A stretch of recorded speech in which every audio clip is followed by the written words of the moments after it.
Bonjour à toutes et à tous et bienvenue pour un nouveau numéro de Metal Missile et Plastic Gun. Aujourd'hui, deuxième partie du petit cycle consacré au grand héros qu'est le Capitaine Flamme. Donc la dernière fois, nous avons vu les personnages principaux qui existent en jouet, du moins dans cette collection. Et aujourd'hui, nous allons voir les vaisseaux qui vont emmener nos héros vers les aventures scientifiques et galactiques que nous connaissons. Donc, comme vous pouvez le constater, nous sommes en présence ici du Cosmolem et du Cyberlab. Le nom original du Cosmolem, c'est le Cosmoliner, et le nom original du Cyberlab, c'est le Future Comet, c'est-à-dire du nom du Captain Future, c'est-à-dire de Capitaine Flamme. Et puis, c'est intéressant de savoir ça parce qu'on va le voir, en effet, ce vaisseau a vraiment la forme d'une comète. Les fans se rappelleront que lorsque le Capitaine Flamme voyage ou dans le temps ou en vitesse supraluminique, les axes qui sont sur le Cyberlab se mettent à tourner et le Cyberlab prend de la vitesse et se transforme un peu énergétiquement réellement en une comète. Donc c'est vraiment approprié que le vrai nom du Cyberlab soit Future Comet. Les boîtes, comme d'habitude, ont subi l'outrage du temps, mais elles sont encore là, fidèles au packaging de l'époque, hein, de belles couleurs, et puis une partie fenêtre pour pouvoir regarder le jouet à l'intérieur avant de l'acheter. Et puis évidemment, c'était très souvent les panneaux qui dépassaient des boîtes. Et en l'occurrence, c'est vraiment très bien puisque nous avons la présentation du Capitaine Flamme avec son vaisseau, Johan, Mala, Krag et puis une planète derrière. Enfin, c'est vraiment du beau packaging bien caractéristique de l'époque vintage, on va dire. Donc n'attendons pas plus longtemps et ouvrons les bêtes. Nous allons commencer par le Cosmolem. Alors qui lui aussi est un super jouet, donc qui présente les caractéristiques des jouets de l'époque, hein, du bon métal, et puis des missiles, bien sûr. Donc voilà, nous l'ouvrons. Voilà, alors les fans auront tout de suite reconnu la silhouette plus que caractéristique du Cosmolem. Dans la boîte, nous avons des petits accessoires parce que un plaisir ne vient jamais seul. Donc nous savons que le Cosmolem est équipé d'espèces de petits radars de navigation qui renforcent son aspect spatial. Donc voilà, là aussi un petit témoignage de l'époque, le blanc spatial. Et là, d'un seul coup, ça me peut aussi faire penser aux chasseurs taille de la guerre des étoiles qui au départ sont en blanc spatial eux aussi. Et c'est vrai qu'il y a peut-être une petite ressemblance, le côté rond du cockpit et puis la verrière octogonale aussi. Peut-être que les designers se sont inspirés de Star Wars ou le contraire, on ne sait pas. La bête lance des missiles parce que ils font. Donc les réacteurs sont orientables. Ça aussi c'est génial. Donc à l'intérieur il y a un système de ressort à cranter qui permet de déplacer le réacteur. Et ensuite à chaque étape il reste en place pour se coincer au niveau de la position que vous lui avez donnée. Donc ça c'est vraiment super génial. Il est amusant de constater que le Cosmoliner semble être aux couleurs américaines puisque il comporte du red, white and blue avec des étoiles dessus. Ici nous avons une inscription Capitaine Flamme, pareil. Dans l'ordre ça fait bleu, blanc, rouge. Donc est-ce que ça a été une version française? Mais au-dessus il y a écrit Air Combat Fighter. Donc à mon avis c'est le red, white and blue des Américains. N'oublions pas que Captain Future est une série de romans américaine.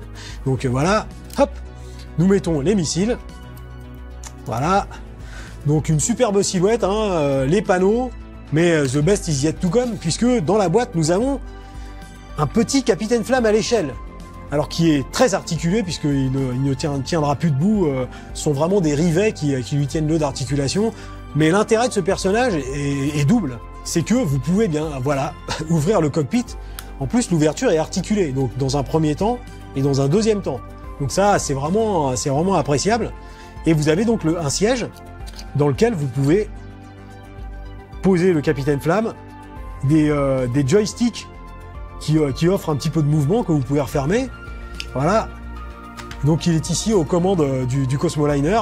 Hop, vous fermez le cockpit et le Capitaine Flamme est prêt à décoller pour de nouvelles aventures spatiales. Bien sûr, au moment où le fâcheux se présente, le capitaine Flamme a parfaitement les moyens de signifier son outrecuidance à l'importun. Voilà, et voilà. Oh, le deuxième était encore plus... donc voilà. Autre possibilité, vous pouvez sortir la figurine du capitaine Flamme. Et vous avez ici un autre type de missile qui est en fait une espèce de socle. Et vous allez pouvoir figurer le vol du capitaine Flamme dans l'espace. Voilà, ça risque d'aller très haut parce que c'est assez puissant, donc je vous le fais. Hop.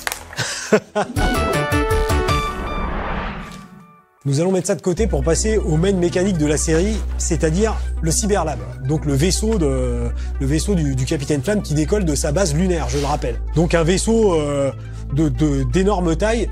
Donc ici, bien sûr, il sera moins long, mais il n'en sera pas moins bien fait. Donc le voici. Je l'extrais de sa boîte. Voilà, superbe. Là aussi, donc des panneaux ou de communication ou des radars de chaque côté. On reconnaît la silhouette caractéristique. Hein. Vous voyez ici l'autocollant qui dit Future Comet, donc il n'y a aucune équivoque quant au vrai nom du vaisseau du capitaine Flamme. Donc voilà, on a la forme bien sûr de la comète. Ça c'est vraiment très très bien. Et comme vous pouvez le constater, il y a des pneus à l'avant et vous pouvez rajouter aussi un train d'atterrissage supplémentaire à l'arrière. Donc tout ça paraît un peu incongru au premier abord, mais tout ça a une raison. Donc vous voyez bien sûr les ailes en X du futur Comet. Quand vous le posez, elles acceptent le relief et vous avez même des roulettes que vous pouvez adapter au relief. Donc l'ensemble roule un petit peu. Mais ce qui est intéressant et rigolo, c'est qu'en appuyant sur ce bouton, vous éjectez la première partie du futur Comet qui peut rouler indépendamment. Donc, à ma connaissance, on ne voit pas du tout ça dans le dessin animé, mais c'est pas grave. Autre caractéristique inattendue, c'est que vous pouvez ouvrir le cockpit qui ne s'ouvre pas sur un cockpit, mais sur un moteur que vous pouvez enlever. C'est assez incongru, vous voyez, hein, c'est bien une pièce de moteur. Vous pouvez entièrement séparer les différentes sections du Cyberlab. Donc vous pouvez enlever la partie avec les ailes en X. Vous pouvez éjecter, hop, qui relie le propulseur, enfin le réacteur arrière armé d'un radar. Et dans la boîte, vous disposez de missiles. Ah, mais oui. Donc voilà, vous pouvez parfaitement essayer de faire un commando terrestre. Et là, de nouveau, si l'empereur de l'espace se manifeste ou le maléfique Calonne pointe le bout de son nez, bam, vous lui envoyez un coup de missile dans la tronche. Bon voilà, vous pouvez constater que les missiles n'ont pas été amoindris par les années. Hein. Je tire le deuxième. Un peu caractéristique aussi de l'époque, il y a vraiment un désir de jouabilité maximale qui fait vraiment très plaisir. Une dernière caractéristique, donc on va remonter l'ensemble, hop.